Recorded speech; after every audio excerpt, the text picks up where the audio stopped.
Carl Weiser is the founder of Songfacts. Carl, welcome to the podcast. Hey, Eric, it is great to be here. I should say welcome back, kind of, sort of, because you were on a previous podcast of mine. So, Yeah, I didn't have the visual now. You have a wonderful, what is that, an listen, electro voice microphone? Very professional. yes, we have come a long way since we last Wow. spoke. Yeah, we use it in radio. That's the kind we used to have. Yeah, Right there. yes, Wow. yes. And for those listening, we are both radio guys and small world Connecticut radio guys, which Hmm. had no idea when I was on your website like a million times over the years, and then somehow found that out. I can't remember how, but I think maybe I read an article about it. But anyway, here we are. Yeah. So before we get to the Songfacts website, tell us about yourself. Who is Carl Weiser? Oh, I was a disc jockey, as you know, for many years. I was at WHCN, a rock station in Hartford, Connecticut. And I started typing all this song information into my little Mac PowerBook so I could use it on the air really quickly. It was like 1997, 1998 when this is going on. So I'd be able to tell you anything you wanted to know about the song, and I could do it in the little mic breaks. That was kind of my thing. And listeners really loved that stuff. They really enjoyed hearing the stories behind the songs. And then in 1999, I turned it into a website, just put it online, made it a little easier. Lots of disc jockeys contributed to it, and it got pretty big. And then we ended up with millions and millions of users a few years later. It got a lot of press, but it was one of these very early websites that started out as a labor of love, and this became something much bigger. Yeah, I've been fascinated with finding out everything I can about songs, bands, artists since I was about like 16, maybe when I heard a DJ we both know, Litch. Oh, yeah, of course. Yeah, he used to talk about the songs. He'd set up the song and give information, Yeah. trivia, and all that. And so I heard him, and then I got the Billboard book. It's called Movers and Shakers, which was packed with all of that stuff chronologically. I still have it here, still have the copy. It's hanging on. I had to tape up the binders, but I used to bring that with me to the radio station. That came out, I think, 91. When did you start getting interested in finding out more about bands and artists and all this trivia? When I started doing a show called Breakfast with the Beatles, I did it on Saturday mornings on WHCN. And the Beatles just had such a rich history, and there was a lot of material about them. And we had in WHCN, we had all these books and materials, old interviews and stuff. So it would take me a little while to dig this stuff up as I played the Beatles songs. And a lot of them are pretty short songs, so, 2, 3 minutes long. So in order to be able to access that information quickly, that's when I started putting it into a database. And then I started branching out into lots of other songs as well. And that's when I really got into it, when I started pulling all these liner notes. Well, I mean, imagine what a treasure trove, this rock station with these incredible liner notes and all these old interviews. It was just wonderful. So I really enjoyed doing that. It does bring the songs back to life, especially if it's a song you've heard a lot. You learn something about it. You listen to that song a whole different way. Yeah, absolutely. It was a lot of fun. And, sometimes you'd play a song over and over, like Every Breath You Take by the Police. And it's only like on the 100th listen that you realize, hey, wait a minute, this is not a love song. This guy's like a stalker. What's going on? And then you dig a little deeper into it, and then you talk about that on the air, and it's really cool. It's a lot of fun. So talk about the process as far as getting the information on your site for your site. How much of it do you find out? How much of it comes to you from outside sources? We've done hundreds of songwriter interviews, and that came a few years after we launched the site because most of it originally was from books and liner notes and interviews. A lot of radio people contributed to this. There were like promotional CDs that artists used to come out with. Like if the Rolling Stones had a new album, they would send out interview CDs to radio stations that would have Mick and Keith talking about the songs and how they came together. And we'd use that kind of stuff. So it was stuff you couldn't get unless you were in the industry. So we put a lot of that stuff together. And these days, many times the artists will post on social media all about the song when they release the song. So we have a lot of that to work with now. But that's a relatively new phenomenon. It wasn't much of the artists actually talking about the songs back in the day. That's kind of relatively new that when Taylor Swift comes out with a song, she immediately tells the story behind it. Yeah, you're right. Books are a great source too. That's why I love doing this podcast. Books have stuff that you'd never know. I remember I used to try to get the edge up on the other disc jockeys and find stuff that may not be information that arrives at the radio station daily. Try to find something, go deep. And I'd go to the used bookstores and look for anything I could find. And I Mm, would put a little tab on the page and that. Now it's the internet. We have that, but yeah. books are still a great source of information. How often do you get new information? Is it daily, weekly? Oh, it's a constant flow. It's always coming in, and we have different writers as well. So we're always keeping an eye on different sources to find out what's going on with different songs, how they're being used in different media, commercials, movies, that kind of thing. It's we really have a process for it. We've been doing this for, geez, 25 years now, so we have a bit of a system. Hey, Eric, what radio station were you on? Oh, I was let's say I started at WPLR New Haven as an intern and then went to WCCC in Hartford and was doing weekends. And my name was Fletch. My honor name was Fletch.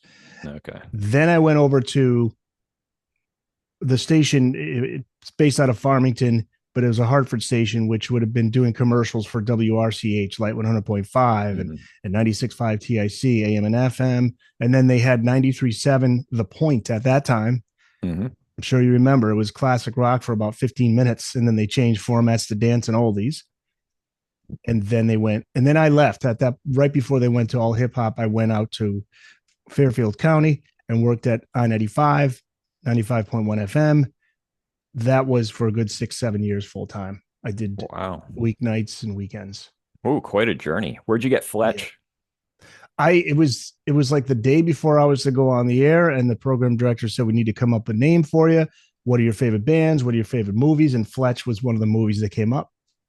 And that was it. He goes, I like it, Fletch. And there was a guy at college, or a college radio station, who called himself Fletch. So I was Fletch. Yeah, that's a good name. The Chevy Chase movie. Yeah. Yeah, hilarious movie. Still one of my favorites. Put it on the Underhills tab. Oh my God. Yes. Absolutely. Classic. And the exclusive interviews you did mention, one of the guys who writes articles for Songfacts is Greg Prado. He's a friend of the Booked on Rock podcast. I mean, he's been on many times. He contributes articles now for the Van Halen news desk where I work. Hmm. And just great guy, great writer. When did you start featuring interviews on the site with guys like Greg and other writers? Was that from the very beginning, or did that happen soon after? I think Greg probably joined us about, boy, it's probably 15 years ago at this point. Hmm. He's been with us for quite a while. Greg, very prolific writer Yeah. and really great with getting these interviews and hunting them down, telling the stories behind the song. He got it right away. A lot of old school journalists, they didn't quite understand the concept of you're not just asking them about the show that's coming up on Saturday or their influences or that kind of stuff that they've talked about to no end. We don't just want the same answers to the same interview they've been doing in every city.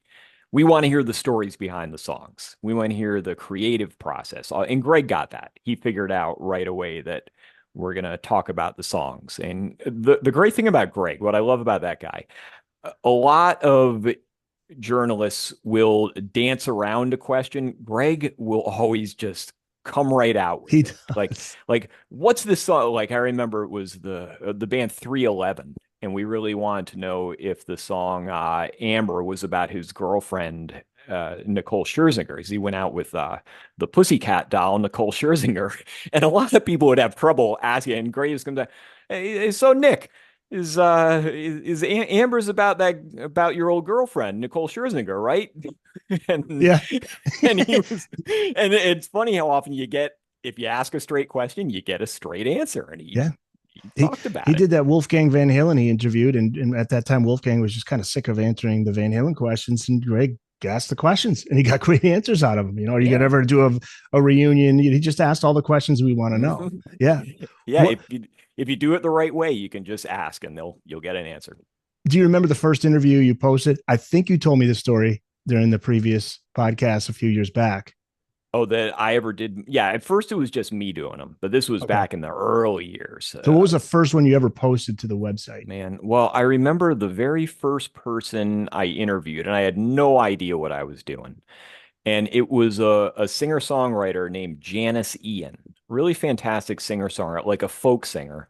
And she had a song called At 17 that was pretty popular. And I met her at one venue where she was performing. And I remember I started the interview and I had a tape recorder because that's how we did it in 2002. And I started the recorder, I started the interview, and 10 seconds later, the tape stops. I Oh, put the tape in backwards oh, because I was such an idiot. I had no idea what I was doing, Eric. Janice takes my recorder, flips the tape, puts it in, hits record, and starts over, starts the interview again. wow. So, So that's the it was a wonderful act of kindness that I never forgot. But she was the first person I interviewed. I do remember that. tell me how the website is laid out. You've got different features on here. You'll have like a spotlighted song. You've got featured categories. Talk about how the website's Oh, the categories were a wonderful innovation. This was before Wikipedia. People forget that there was a time before Google, before Wikipedia, and we had this whole idea of putting the songs into categories. Stuff like songs with colors in the title, songs about breakups, all that kind of stuff. And now it leads you in kind of a circular path where if you're looking at a song, you can find more songs that have these categories to them, and you can spend a lot of time just getting immersed in it, which is a lot of fun. And we've had other little offshoots of it as well. We have our own podcast that started a few years ago. We have a host named Stephanie Myers who does a really good job interviewing different songwriters and putting those on a podcast. We have a music history calendar, which tells you everything that happened this day in music history. There's a lot of little odds and ends to it at this point that we've developed over the years. got a featured quiz. Right now, the female singers of the 90s quiz. Yeah, the quizzes are pretty interesting. I'm kind of a big music trivia guy. I used to love doing that when I was on the air and radio. I remember I did an entire air shift once. They gave me Allman Brothers tickets to give away. And me being me, I didn't just give away the tickets. I made them work for it. I said, all right, I got these Allman Brothers tickets. First person that calls me up and explains to me why Greg Allman didn't have to go to Vietnam gets these tickets. Because no, Dwayne Allman, because Greg Allman shot himself in the foot Right. to get out of Vietnam. Why didn't Dwayne have to go? Boy, I'm trying And to I remember. mean, I spent the whole air shift taking calls from people trying to figure out exactly why this was and what they, and they're guessing all kinds of stuff like, oh, he pled insanity. He was medically unable to do it, all this kind of stuff.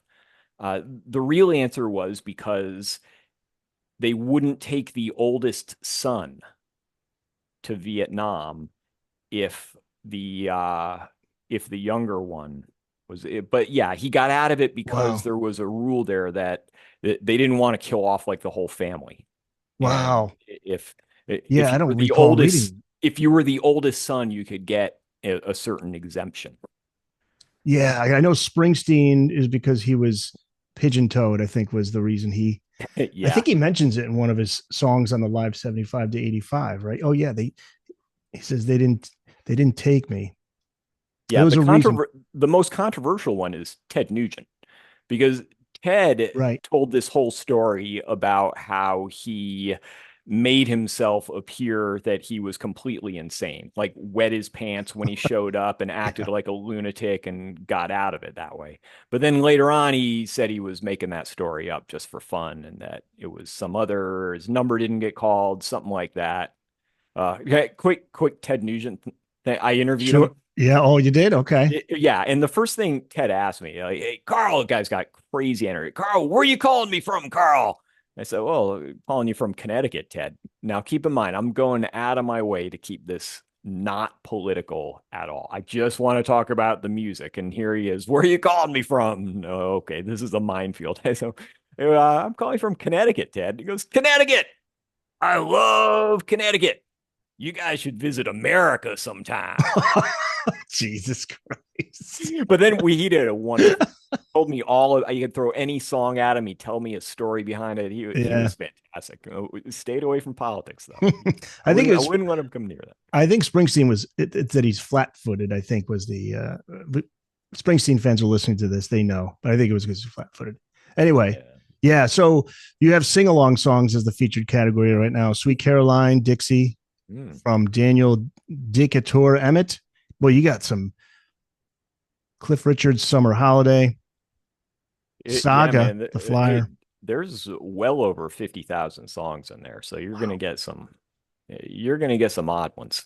Well, tell me any stories that really stand out to you, like a story about a song that just blew your mind, or maybe a song or an album that. Uh, Well, I remember Brian Adams told me that, in fact, Summer of '69 is, in fact, what you might think it is about. It's about the '69 sex position, which really Hello. surprised me. It's like, hey, really? Like, I was so expecting him to deny that, and then it surprised me when it was true. Another one that turned out not to be that I thought was there's a big hit from the number one song in 1969 was not some big Jimi Hendrix or Janis Joplin song or something of great importance. It was Sugar Sugar by the Archies. And that song, I was always convinced had like a dirty subliminal subtext to it. Pour some sugar on me, baby. Like, okay, yeah. So I was interviewing the woman who sang backup on that. Her name is Tony Wine, and I said, so that song, Sugar Sugar, it's really kind of dirty in a way, isn't it? And she got mad at me. It's like, no, it's totally clean. It's just having fun. It's give me some sugar. It's like a little love song. So I learned that sometimes it is, sometimes it isn't. Yeah, and there's a Def Leppard connection. Weren't they kind of, Yeah. sort of inspired by that song? I think. Well, sure, that whole pour some sugar on me line comes from Sugar Sugar. Okay. Yeah. Yeah. Except Def Leppard made it much more lascivious. They kept that.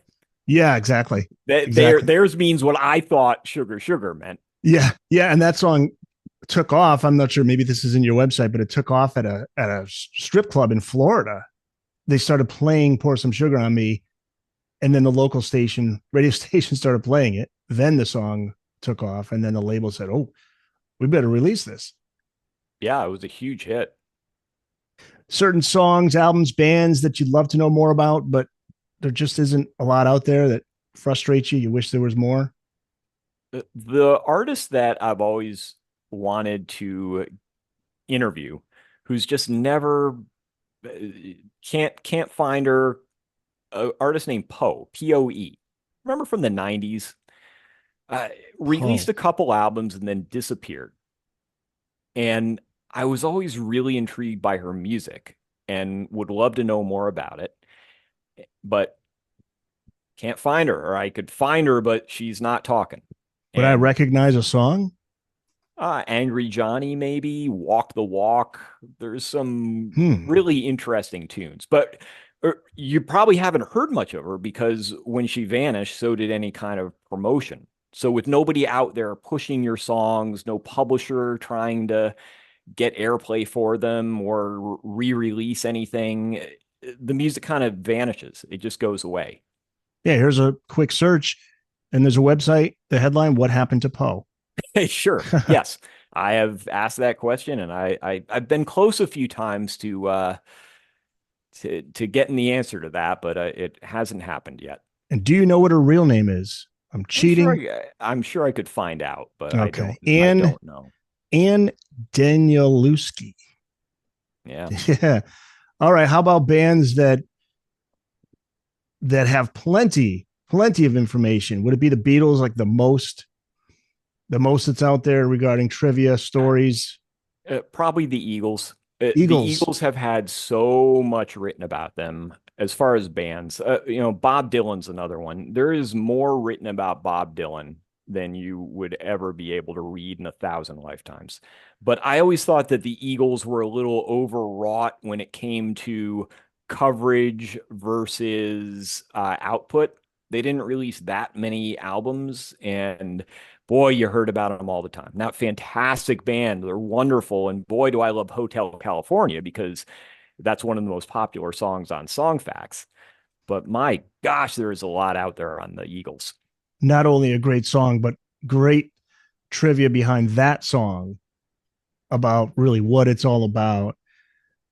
A lot Oh, of stuff with that. layers and layers of trivia. You can go line by line through that song, like the Steely Knives was, oh yeah, that's a Steely Dan Yeah. reference. The warm smell of colitis. What the heck is that? Well, that's not inflammation of the colon, which is what you'll see if you get in the dictionary and look it up. That's a that's a flower. It's a Spanish word for weed, for a bud.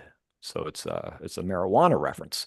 Now, Eric, you must be getting books constantly, and I Yeah. imagine you see some books about certain topics and artists and you go, oh no, not again, not another Bruce Springsteen book or something like that. What are some of the ones that you feel are just way overdone? Oh, well, the Beatles have the most books written about them. That there's I regularly look on Amazon's new releases list to find books that I'm interested in maybe talking about on the show. And more often than not, there's a new Beatles book out Mm. once a month. And you'd think, how much more can be written about the Beatles? But I'll tell you, there are still books out there. There's still stuff out there that Oh, you well, can. yeah, now they're getting into very granular periods. Like, here's a whole book about what the Beatles were doing in September of 1968. Like, oh, Or a did you song. Yeah. yeah, or did you watch the Get Back documentary at Yes. all? Yes. Oh my gosh, it was Fascinating. really fascinating, but did it have to be 8 hours Oh, long? and there's more, right? That was the Oh, story that there's tons of footage that was actually cut out of it. oh man, well, Yeah. they needed to cut some more, man. The art of editing, like you just, it was too much. Yeah, that was the director was what, Peter um I'm not sure, but boy, uh isn't it amazing how good that footage looked? Just amazing. It looks like it's happening now. yeah, you could do that with film. Peter Back when they were Jackson. shooting film. Yes, Peter Peter Jackson. Yeah. Jackson. Okay. Oh, man. Well, he's known for very long movies like King Kong. I'm a huge fan of the King Kong Yeah. franchise. His I like, but damn that's a long movie. That's like Like Lord of the Rings, right? yes, yes. Oh, yep. And I couldn't sit through that whole thing. Like, it's too many orcs. I couldn't do it. Back to the Eagles. So what? There's some cool stories about what possibly or who possibly can be seen inside the album cover for Hotel California. Really? Huh. Right? Anton LaVey is supposedly seen Hmm. on the inside. And that that was the thing too, was the rumors were that Hotel California was hell, or it was about satanic Yeah, rituals or there whatever. were a lot of very rich stories that surrounded it, and Don Henley did a good job of keeping that fairly mysterious. But really, the idea is that it seemed like such a foreign place to all these guys because they were all from somewhere other than California, and they all ended up coming there, and it's just such an odd place, at least Los Angeles. So it's the idea of this being like another planet when you show up and you really get into the underbelly of it. And Don Henley, I've heard him talk about those rumors. He gets pissed off. It's like, you think we're going to be writing about Yeah, apparently Don Satan Henley worship? can get a little prickly. I've He never can. interviewed him myself, but Yes, he yeah, can. he has that he doesn't suffer fools apparently. He does, and I get it too, Eric, because these guys they do get asked the same questions over and over, and Yeah. it must get a little aggravating at times. So I get it. Do you have a favorite band? I am a 70s soul funk kind of guy, so I'd probably go with like Earth, Wind, and Fire. I Cool. Okay. love acts like that. Give me the nice horns, that kind of stuff. Just absolutely love it. Good transition into my favorite band, which is Van Halen, because they opened for Van Halen in 2015. And that was David Lee Roth's choice. He Yeah. wanted them to open. Talk about what is there a good story, a Van Halen story from your website that you really enjoy? Like Hot for Teacher has some great stuff. Anything that comes to mind? Oh, Hot for Teacher has all kinds of great the whole the drums for one thing. Just listen to the drums and as you know how he got that drum sound, he had to use some crazy adapted drum pedal for that one. As far as the stories behind like the lyrical stories go, Uh, David Lee Roth would sometimes kind of make up different stories about the different songs, like Jump. He would talk about how it was inspired by a stripper, or he would make up a story about how he saw somebody that was going to jump from a bridge, but he would have a little bit of fun with it. So you're not always sure exactly what it's about. Panama, as you know, is about a car.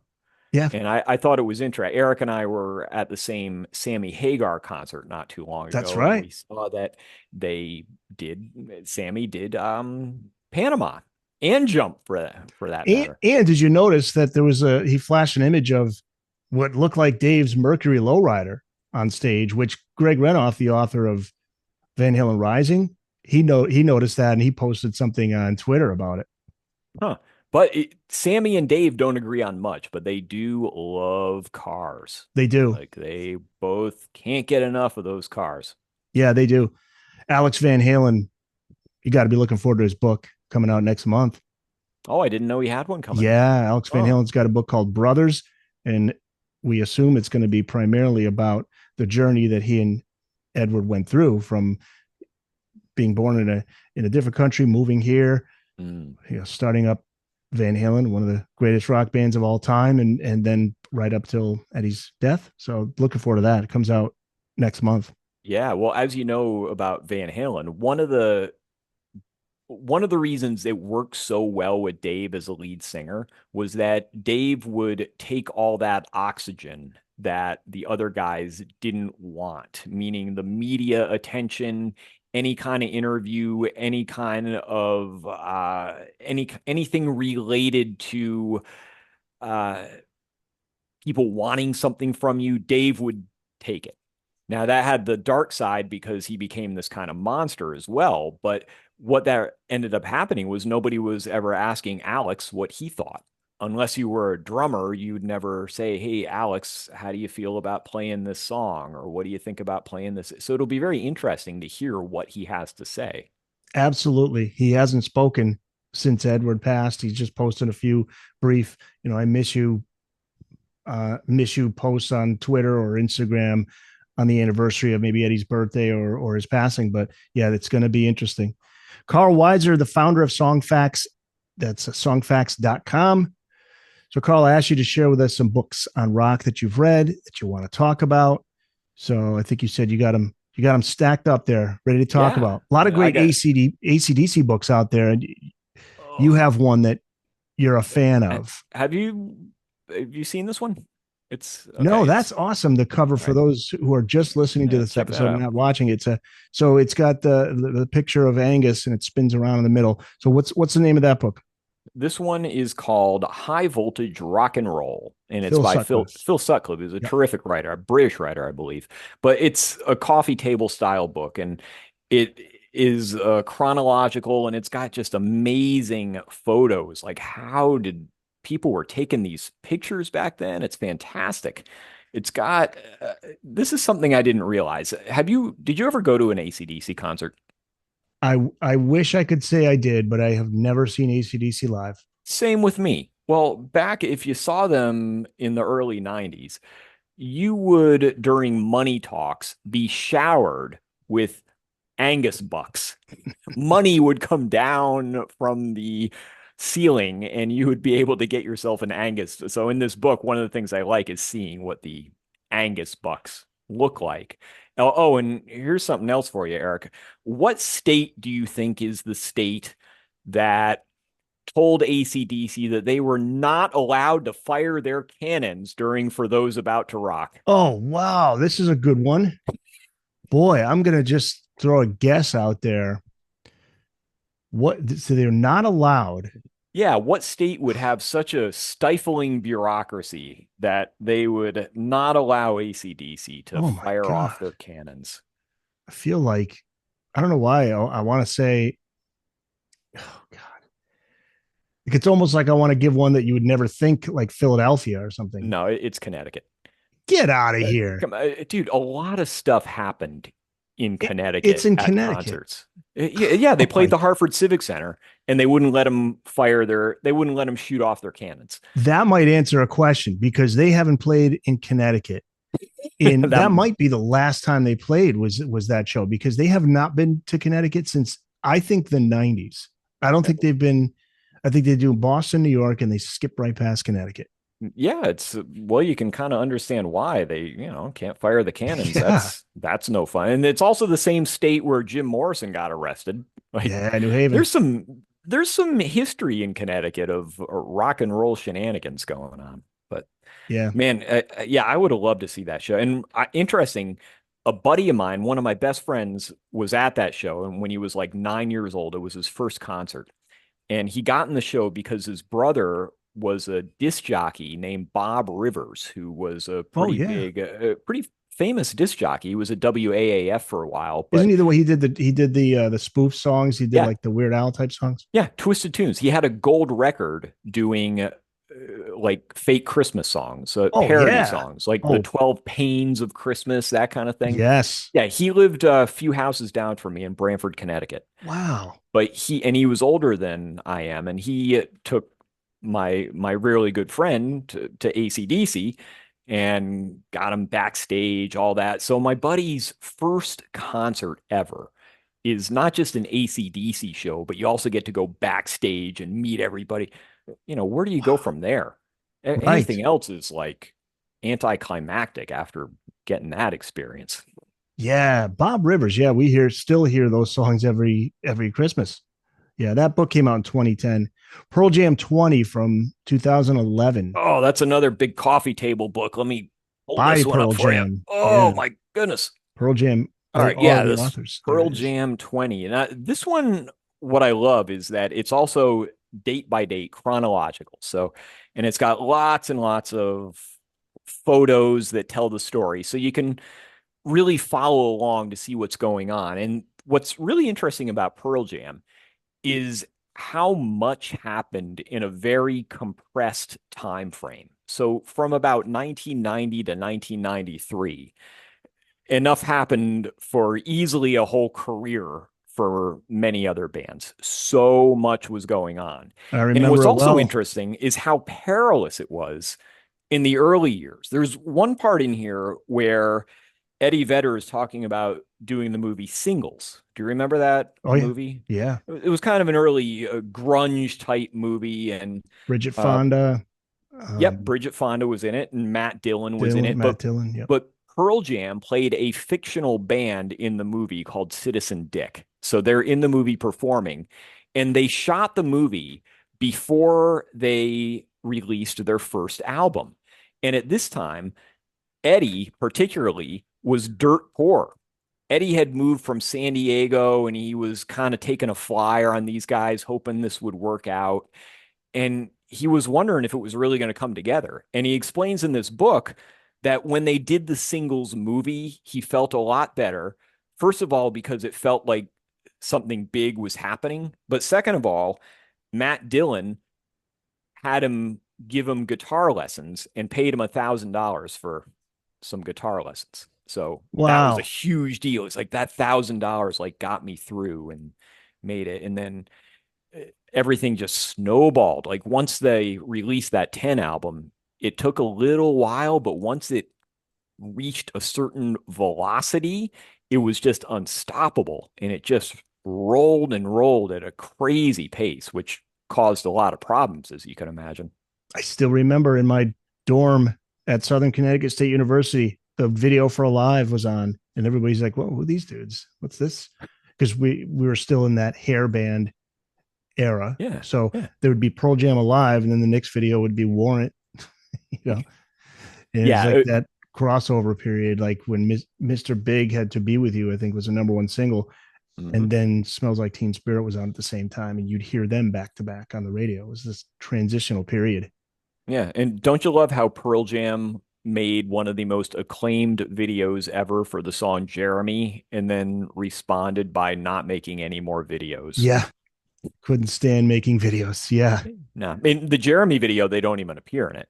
I right. mean, after that, they just decided, no, we're not going to make any more videos at all. And then Yeah, the next one they made was an animated video for a song called "Do the Evolution," I remember that. which was I remember for that. the band. The guy that did Spawn made that one, animated video. Yeah. And I think to this day, they don't even appear in their videos. Like they'll make videos now, but I don't think they show up in them. Or if they do, it might be very vague. The big thing is Eddie hated lip syncing. So he didn't want to be moving his mouth and having the live video. It was done live. So that he didn't mind because he was actually singing and that's the audio you hear. But Hanging from the balcony. yes, Or, and that was his actual vocal. yeah. But he couldn't stand the idea of being on a soundstage and pretending to sing, but that wasn't what you were going to hear. I feel like wasn't he in the Jeremy video where he's lip syncing it? I gotta No, watch it. No. if you watch the Jeremy video, the band isn't in it. Wow. Yeah. I'm pretty sure of that. This could be a Mandela effect, but I'm Yeah. pretty sure that the band does not appear in it. That it's all staged with actors. Walk This Way, the autobiography of Aerosmith by Aerosmith and Stephen Davis, who's famously known for his Zeppelin book, Hammer of the Gods. This came out in Yeah, 97, updated in 2012. Is this yeah. How like about the that? go-to book for Aerosmith fans, you Boy, think? what Gotta a be. humble little book this is. It Yeah. just is Paperback. eh, eh, this is shocking in how honest it is and what Steven Tyler reveals in the book because it's a oral history. So it's just this person says this person said, then a little bit of context, but it's the band members and their associates themselves in their own words telling the stories, and it is fascinating. But at one point, Steven Tyler incriminates himself because he talks about doing things with an underage girl that you probably shouldn't be doing.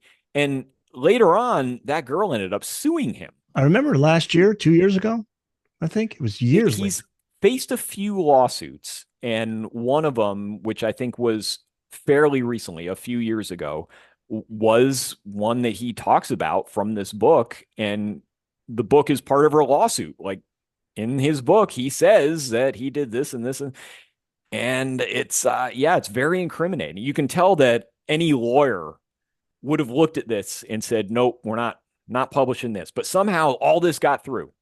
So Steven Tyler's just flying off the cuff, all his comments, all this stuff just got through. So somehow uh, the author, Stephen Davis, got these guys to just open up and spill their guts because they certainly did. It's really fascinating to read. That'd be interesting to find out just how he did get them to open up. How do journalists in general get somebody to open up? Because you got to feel comfortable with that person Yes, you have to to open build up. a rapport. You have to be a little patient and you have to make it clear that you're not just looking for a soundbite. Because most journalists, Eric, are fairly lazy or they're overworked or both. Most of the stories you read, they're just looking to file the story, get it done, move on to the next because they don't really have time to really dig into it. And the subjects kind of know that. And that's why they will just repeat the same stories over and over, looking for the same soundbite. Entertainment news is like this in general. Yeah, So they if have you're, those junkets. yeah, yeah, like it's for movies too. Yeah. When a movie comes out, you hear the same storyline over and over and over that they just keep repeating to you. How, like the movie Captain Phillips, how many times did you hear about how Tom Hanks didn't meet the guy that played the pirate until he was actually on the scene? Like they must have told that story hundreds and hundreds of times. Yeah. But if you really want to dig in and get this kind of stuff, you have to ask follow-up questions and you have to listen. So when they are talking about when they give you their soundbite, because they very often do revert to what they've said before, even if it's not your question, you have to then follow it up and make it clear that you do want them to go a little deeper. You do want to hear more about it. And you also have to make it clear that you're prepared, that you know what's going on in their career, what they're up to, what they've done, and then you will get some pretty good responses. Yeah. Patti Smith, complete 1975 to 2006. Now, Lyrics, reflections, and notes for the future. Is that, do I have the right that's, one? that's this Yeah. one That's here. from originally from 99, but it was updated in 06. Is that Yeah, the right I one? believe so. But she wrote this herself. So yes, this was updated in '06. What is your take on Patti Smith? I was going to say I know so little about Patti Smith. I just because the night is probably the only song I can say I like from hers, just because Springsteen was the one who sang it, and I heard Yeah. him sing it first. I'm not proud to say that. I should really learn more about her because Well, she's she's an acquired taste. yeah. It's not it's not something that you might really enjoy if you try to put on her one of her albums and listen to it all the way through because they're very obtuse, the songs.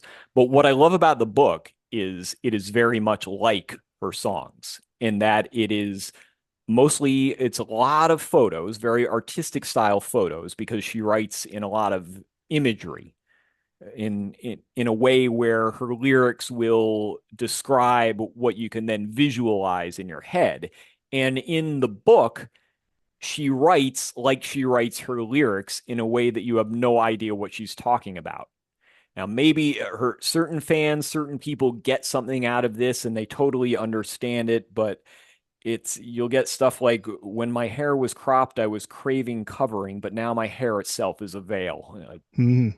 okay, it's food for thought. It's poetry. It's like poetry merging with rock. Yeah, that was her thing. Yeah, it's totally valid. I don't really get it myself. There are certain songs of hers that I do like that are probably more accessible. Songs like what you said, Because the Night on Frederick and Dancing Barefoot, songs like that. She's done some amazing stuff. She's very influential and very deserving of all her accolades.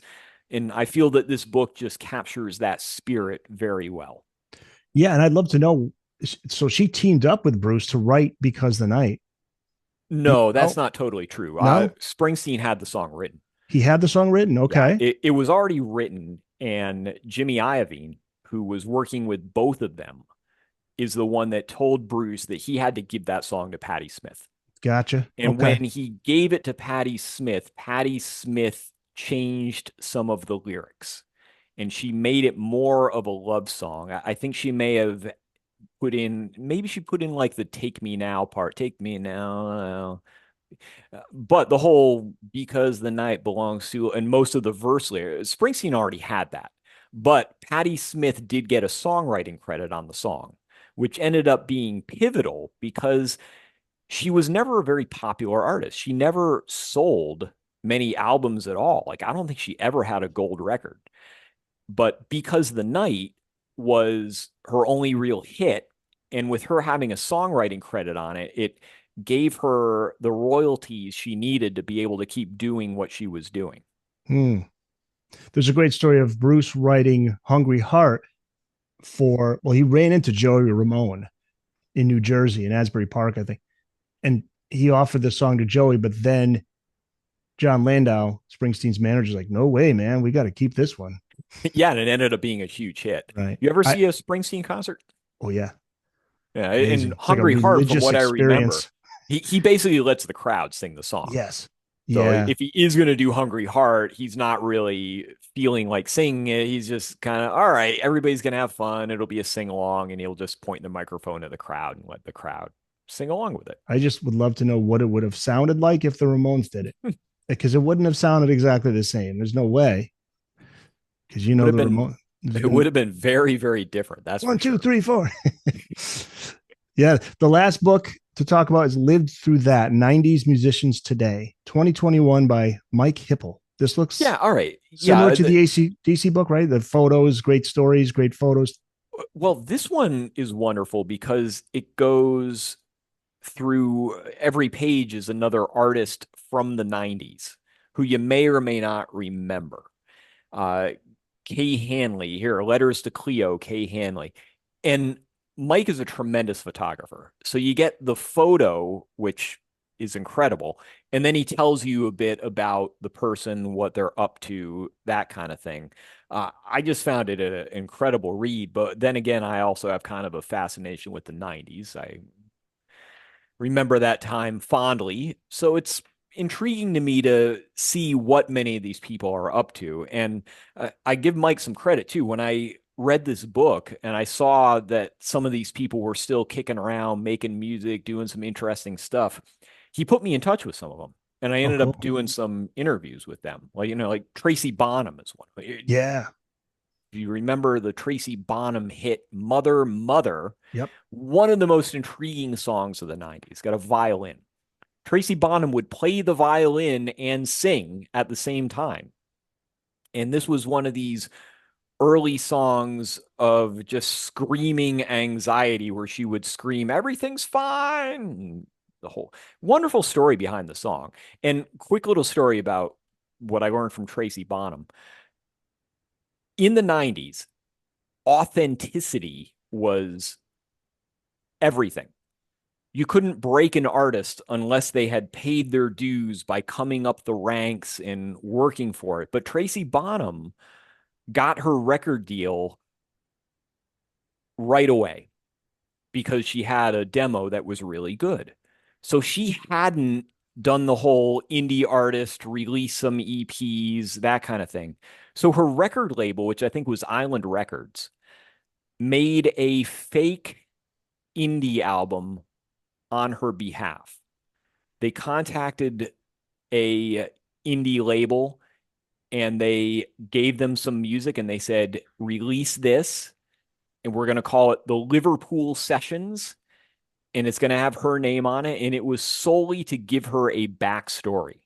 So when she was in interviews, she would be able to talk about how she made this album in Liverpool, England, and it got a little bit of attention, but it was basically building her bio and it was completely fake.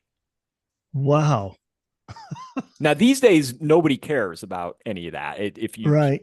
If you get signed because you were on a reality show or because somebody spotted you on YouTube or anywhere else, doesn't matter. You didn't have to pay your dues. We don't care. But back in the 90s, that was such a big deal that that's the lengths that people were going to concoct a story. Well, I got a book for you then. Next month, I have Gary Graff on to talk about. He's got a book coming out called 501 Essential Albums of the 90s. Oh, All right. It's a okay. book designed to start arguments. That's the teaser to it. Yeah. And Greg Prado's he covers the 90s. He's great. He's got so many. Actually, the first book I read by him was his book on Shannon Hoon of Blind Melon. I think that's really Mm. how we connected because I think I reached out to him just specifically for that. But yeah, he loves his blind melon. Man, he is evangelical about We blind melon. we're the two biggest Blind Melon fans in Are you Connecticut. really? Yeah, I Okay. think so. Yeah, man, absolutely. Yeah, yeah. He's he's got some great books that have artists from the '90s. Okay, so books on rock that you want to read but haven't yet. Keith Richards' Life. Rolling Stone ranked it fifth on their list of greatest rock memoirs of all time. Behind, a little trivia, Questlove, Hmm. Momenta Blues, Bruce Springsteen, Born to Run, Patti Smith, Just Kids, and Bob Dylan Chronicles Volume 1. Do you have a favorite Keith Richards song fact? He wrote the riff to the song Satisfaction when he woke up from a dream and he didn't even remember writing it. But he was very fortunate because he had a little portable tape recorder next to his bed. So when he woke up in the middle of the night and it was in his head, he recorded that riff.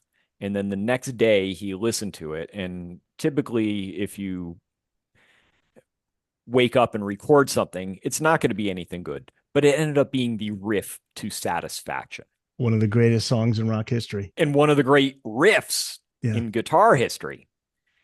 I love that story. It's fantastic. And one of the little corollaries to that story is the hotel. It was in Clearwater, Florida. That ended up being the base of the Scientology movement later Get on. out of here. Yeah. Oh my It God. wasn't at the time, but yeah, the Scientology movement ended up being based in that very place where the riff to Satisfaction was written. Oh my God. I love the Jumpin' Jack Flash one too. Wasn't it the gardener? There goes Jumpin' Oh Jack. yeah. Yeah, it was an actual person who they were kind of making fun of that they. Yeah. So we finished with books on rock you'd like to see written but haven't been yet. You'd like to see a book about how artists face the transition into the internet. That is a great book idea. Some embraced it, you say, like Dave Matthews, Tori Amos, and Korn, while most bigger established acts pretty much ignored it until they couldn't. The music business changed so drastically.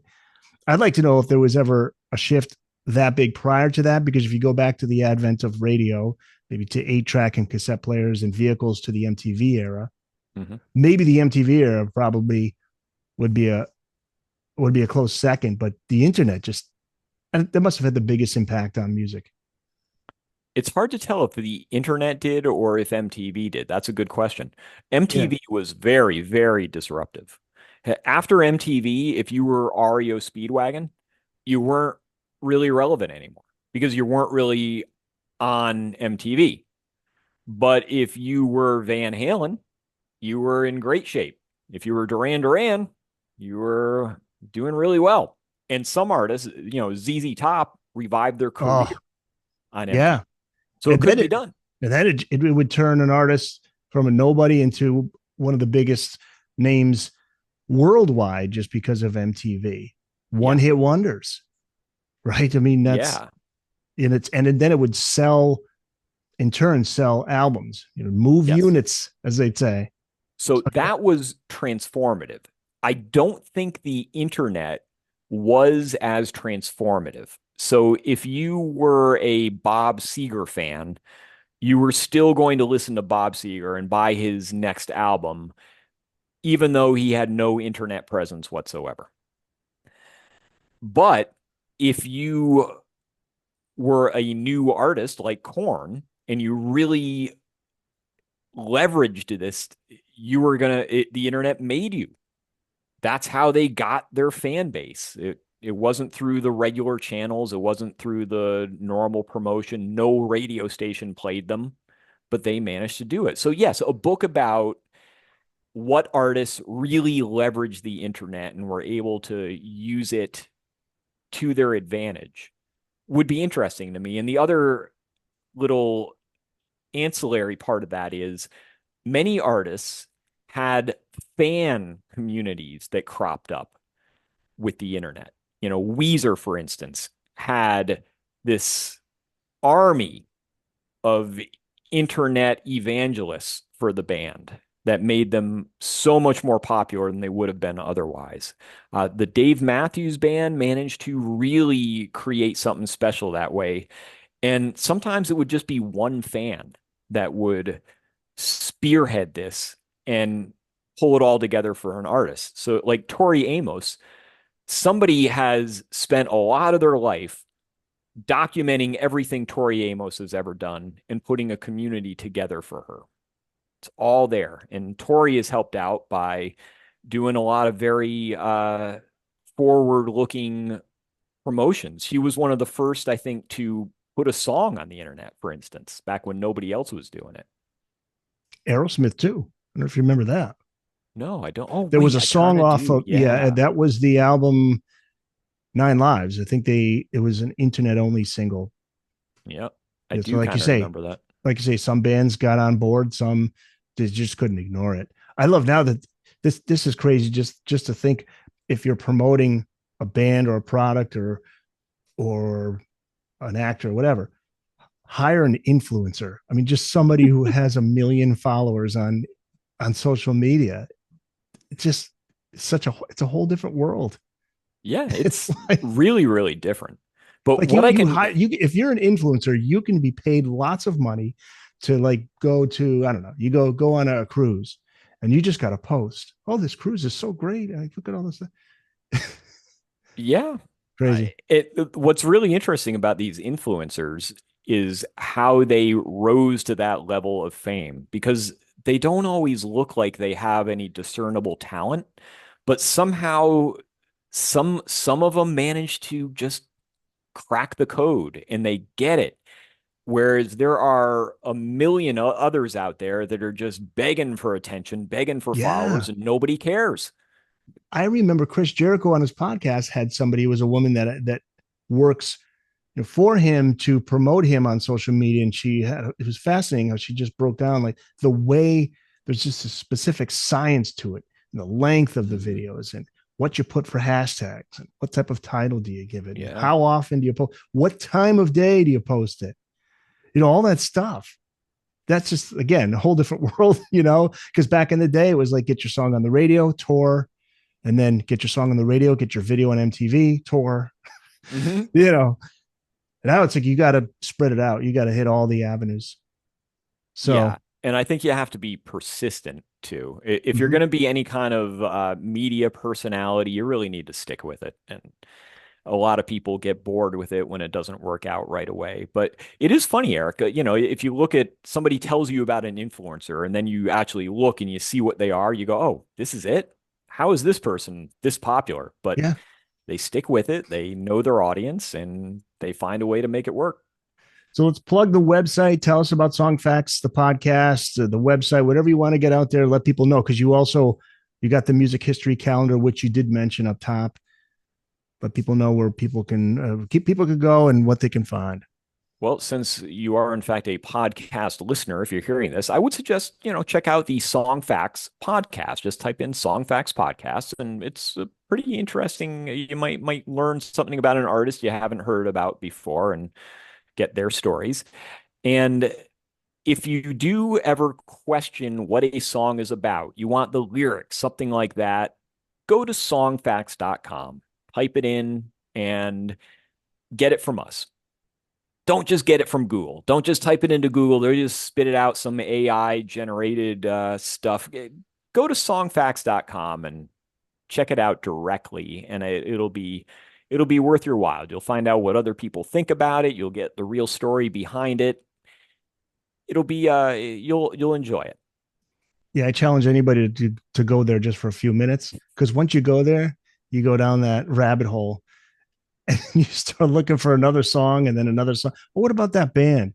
And then you like the categories. I love it's all the various different categories. It's just a fun website that you can get lost in. So I highly recommend it. I've been a fan of it for years. And Carl, thanks so much, man. This was great to have you on and share the good news about song facts and all the great stuff that you do there. Well, yes, and congratulations on Booked on Rock, Eric. You've done a wonderful job on this podcast. Thanks, man. Thank you. Look forward to that. We'll have you back on again down the road. Yeah, always a pleasure.